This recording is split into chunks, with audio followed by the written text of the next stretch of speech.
meron pa tayong 84.7% na hindi pa nakapag-subscribe sa YouTube channel ko.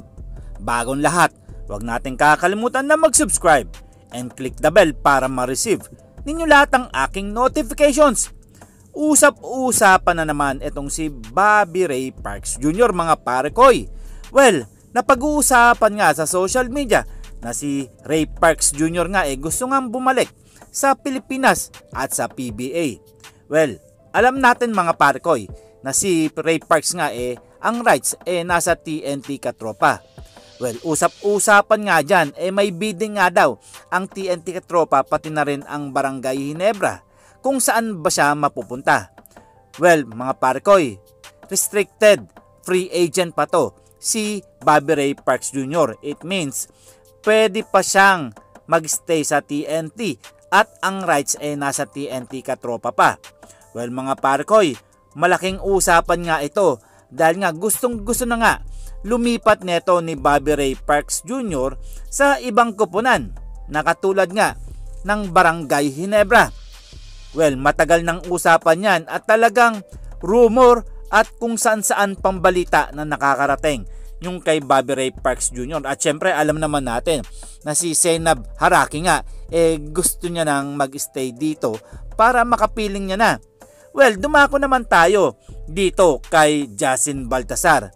Well, mga balita medyo totoo dito dahil nga si Baltasar nga ayaw nga maglaro sa PBA mga parkoy.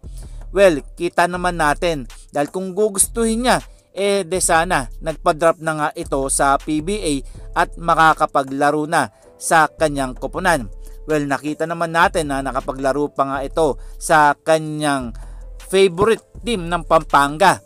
Well, alam naman natin na si Justin Baltasar kakalaro lang sa Japan B-League na hindi naman siya umubra doon at bumalik din dito sa Pilipinas. Well, mga parkoy, ayaw nga niyang makapaglaro sa PBA at magiging solid pa rin ito sa MPBL.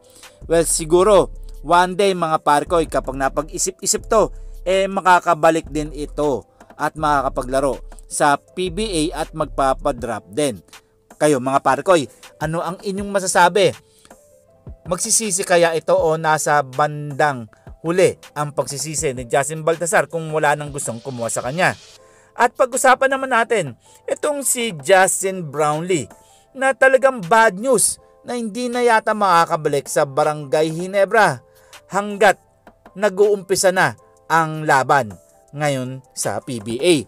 Well, siyempre gusto naman ni Coach Tim Cone makapag-focus dito kay Bishop para ang triangle offense talagang focus sa kanyang team. Well, nakapanghinayang lang dahil malabo pang makakabalik itong si Justin Brownlee sa Barangay Ginebra. Well, sana nga makabalik na siya for the next season. And this is Tondoboy Vlogs. I'm out. God bless you all.